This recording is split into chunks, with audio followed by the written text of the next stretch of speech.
Murder. 1 दिसंबर 2018 की रात को यूके के एक छोटे से घर में रहने वाले डेविड और गिलियन बहुत ज्यादा एक्साइटेड थे क्योंकि कुछ ही देर में उनकी बेटी ग्रेस का 22nd बर्थडे था। ग्रेस पहली बार अपने बर्थडे पर घर से दूर एक सोलो ट्रिप के लिए न्यूजीलैंड गई थी और हर साल की तरह इस साल भी वो दोनों अपनी बेटी को सबसे पहले विश करना चाहते थे, लेकिन उनकी एक्साइटमेंट कुछ ही देर में एक अजीब बेचैनी में बदल गई क्योंकि कई बार कॉल करने के बावजूद ग्रेस का फोन स्विच्ड ऑफ आ रहा था। यह बात उन्हें काफी अजीब लगी क्योंकि ग्रेस हमेशा ट्रैवल करते हुए अपना फोन ऑन रखती थी। उन्होंने सोचा कि उनकी बेटी शायद कहीं बिजी होगी या उसके फोन की बैटरी खत्म हो गई होगी, तो उन्होंने ग्रेस को एक बर्थडे विश का मैसेज ड्रॉप कर दिया।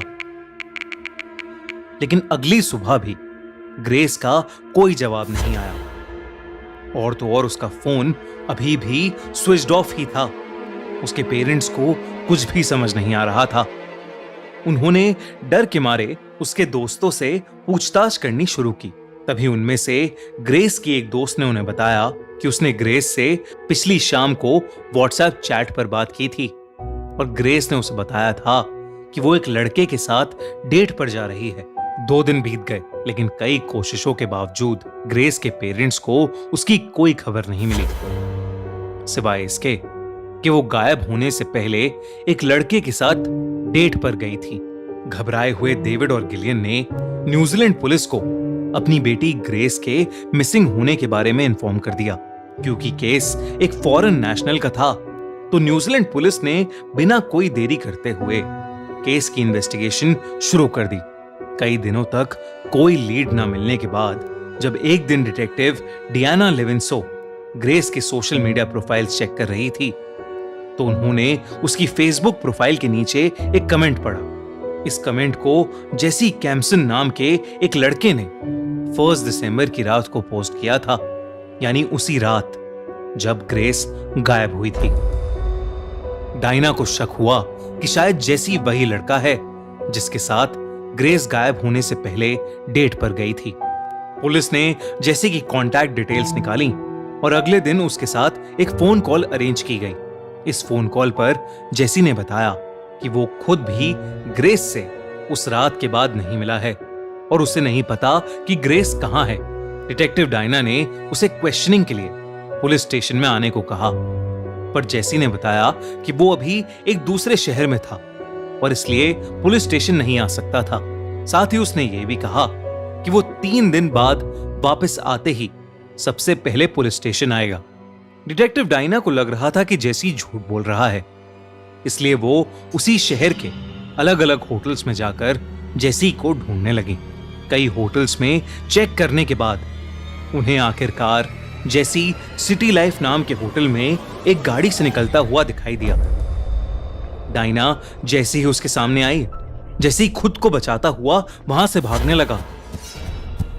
थोड़ी देर तक जेसी को चेस करने के बाद डायना ने उसे पकड़ लिया और इंटेरोगेशन के लिए उसे पुलिस स्टेशन ले गई।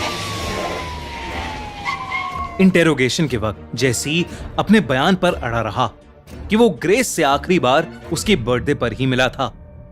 साथ ही साथ उसने ये भी एडमिट किया कि उसने दूसरे शहर में होने का झूठ पुलिस के डर से कहा था, लेकिन अभी भी डायना को उसकी बात पर विश्वास नहीं हो रहा था। तो उसने जेसी को इंटेरोगेशन रूम में कई घंटों तक बिठाकर रखा। पुलिस की टीम यही डिस्कस कर रही थी कि जेसी के साथ आगे क्या करना चाहिए। इतने में ही उनकी टीम का एक मेंबर वहां आया और उसने उन सबको वीडियो रूम में बुलाया, जहां उस ऑफिसर ने उन सबको कुछ सीसीटीवी फुटेजेस दिखाई। ये फुटेजेस सिटी लाइफ होटल के कैमरास से मिली थी, वही होटल जहां से जेसी को पकड़ा गया था। इन फुटेजेस में जेसी ग्रेस के साथ अपने कमरे में जाता हुआ नजर आया। उसके बाद वो 2 सूटकेसेस के साथ अकेले कमरे से निकलता हुआ दिखाई दिया। कुछ ही देर बाद वो दोबारा रूम में गया, लेकिन इस बार एक कारपेट क्लीनिंग मशीन और एक फावड़े के साथ। ये सारी फुटेजेस देखकर पुलिस को यकीन हो गया था कि ग्रेस के गायब होने में जेसी का ही हाथ था और उन्होंने उन सीसीटीवी फुटेजेस के साथ जेसी को कन्फ्रंट किया। जेसी की इंटेरोगेशन फिर से शुरू हो गई। पहले तो वो अपने पुराने बयान पर अड़ा रहा, लेकिन कुछ देर बाद उसने उन्हें सच बताना शुरू कर दिया। उसने इस बात को एडमिट किया कि ग्रेस गायब नहीं हुई थी, बल्कि ग्रेस उसी के हाथों मारी जा चुकी थी। उसने ये भी बताया कि उससे ये सब गलती से हुआ था। उसने बताया कि वो और ग्रेस एक बहुत अच्छी डेट के बाद उस होटल रूम में गए। वो दोनों आपस में प्यार कर रहे थे और प्यार करते हुए ग्रेस के कहने पर जेसी ने उसका गला दबाना शुरू कर दिया। लेकिन गलती से उसने ग्रेस का गला इतनी ज्यादा देर तक दबा दिया, जिसकी वजह से ग्रेस की मौत हो गई।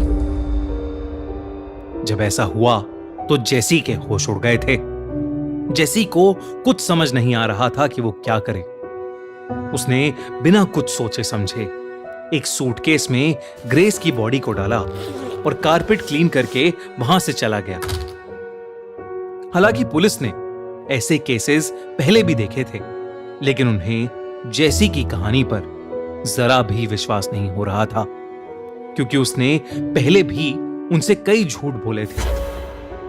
तो उन्होंने जेसी को पुलिस स्टेशन में ही रखा और अपनी इन्वेस्टिगेशन जारी रखी। उन्होंने उसका फोन चेक किया, जहां उन्हें एक डेटिंग ऐप की चैट मिली, जिसमें जेसी ने ग्रेस की मौत के अगले दिन ही एक लड़की के साथ दोपहर को एक डेट फिक्स की थी। जेसी की इंटरनेट सर्च भी बेहद घिनौनी और डिस्टर्बिंग थी, और उससे पुलिस को एक चीज समझ में आ गई कि जेसी एक बहुत ही ट्विस्टेड सा लड़का था। इसके बाद पुलिस ने उसके फोन की गैलरी चेक की, जहां उन्हें ग्रेस की बॉडी की कई तस्वीरें दिखी। उन्होंने जब इन सब चीजों के बारे में जेसी से पूछा, तो उसने सारी बातें पुलिस पर डालने की कोशिश की। उसने कहा कि पुलिस ये सारे सबूत फैब्रिकेट कर रही है और जेसी को फंसाने की कोशिश कर रही है। जेसी के ट्रायल में पुलिस ने ये सारे सबूत प्रेजेंट किए। कोर्ट में जब जेसी का ट्रायल हुआ तो पुलिस ने ये सारे सबूत वहां प्रेजेंट किए, और साथ ही साथ उस लड़की को भी, जिसके साथ जेसी ग्रेस के मर्डर के बाद डेट पर गया था। उस लड़की ने कोर्ट को बताया कि जेसी डेट पर उससे अजीबोगरीब बातें कर रहा था, और जेसी ने उसे भी फिजिकली असॉल्ट करने की कोशिश की।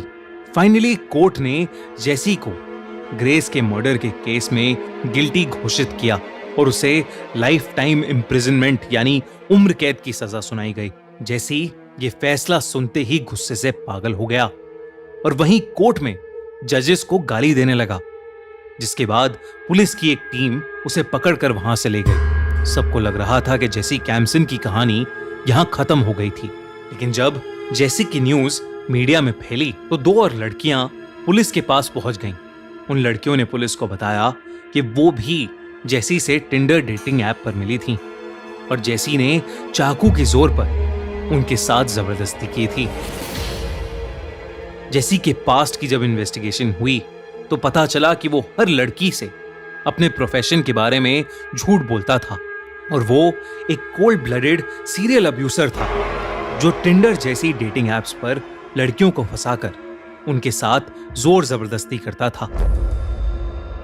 जेसी अब जेल में है और वो ग्रेस के मर्डर की सजा काट रहा है, और साथ ही साथ उस पर कई और लड़कियों को अब्यूज करने के केसेस भी चल रहे हैं। इस केस ने पूरे न्यूजीलैंड देश का दिल दहला दिया था, यहां तक कि न्यूजीलैंड की प्राइम मिनिस्टर ने खुद पूरे न्यूजीलैंड की तरफ से ग्रेस के पेरेंट्स से माफी मांगी।